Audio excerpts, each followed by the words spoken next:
Bonjour. Alors, la troisième partie de l'item 2.2 va traiter de la stabilité par multiplication et division. On va partir de la réflexion.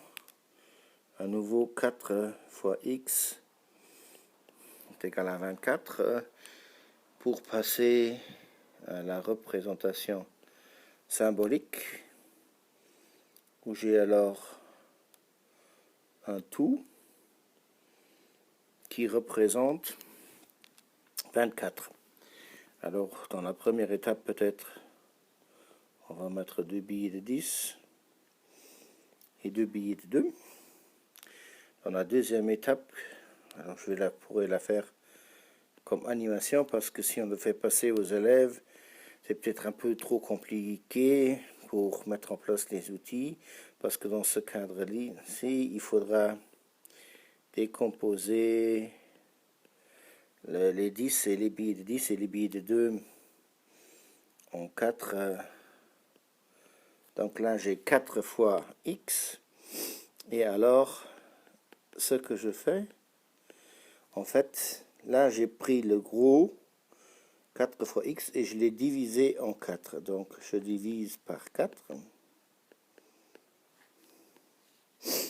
Et donc, dans l'étape suivante, je me retrouve toujours en équilibre, puisque,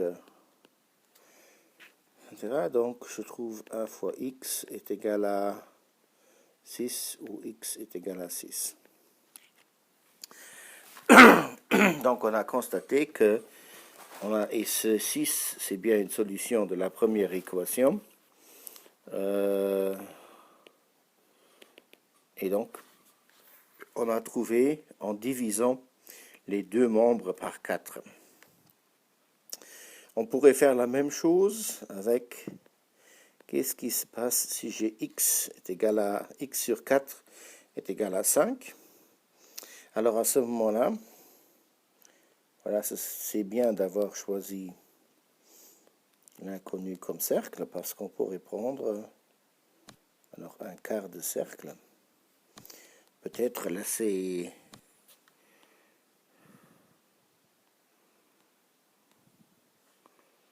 en gris ou en pointillé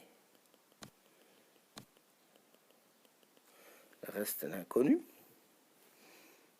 Et ensuite se dire, ok, ça c'est x sur 4. En fait, ce n'est rien d'autre qu'un quart fois x.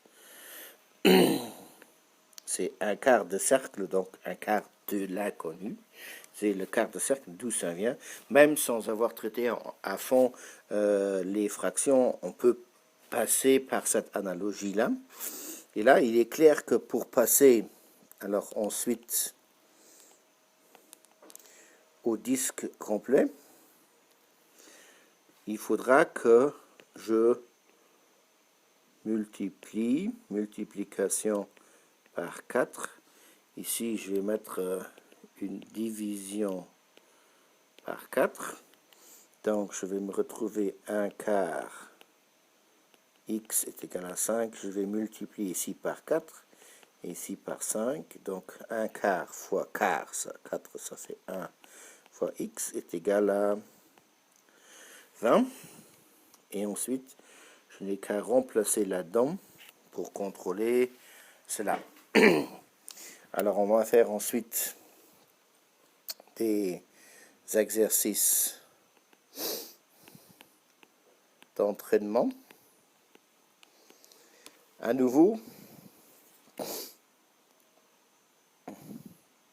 on va faire d'abord des exercices d'entraînement qui sont uniquement dans N. Pour bien mettre en place le volet, si je divise par un nombre, je dois multiplier par celui-là. Ensuite, on va mettre dans Z, on va faire le rappel.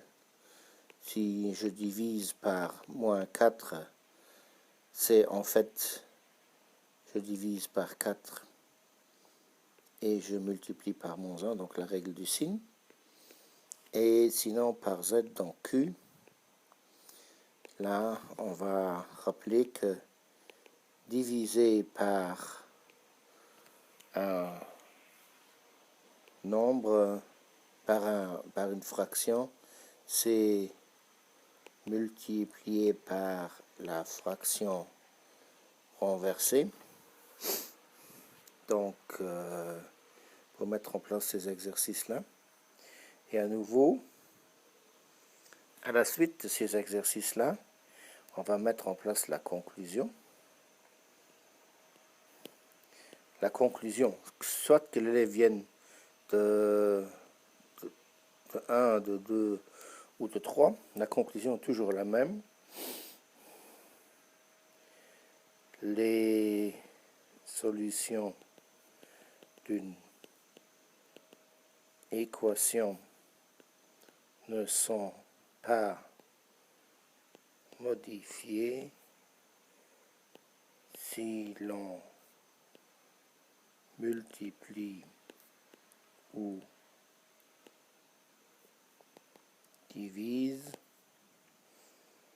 les deux membres par un même nombre, et il faudrait peut-être rajouter ici non nul, quoique d'après les exemples qu'on a traités, c'est clair que les cas qu'on a traités, le facteur par lequel on multiplie ou divise est toujours un nombre non nul. Ceci pour cela.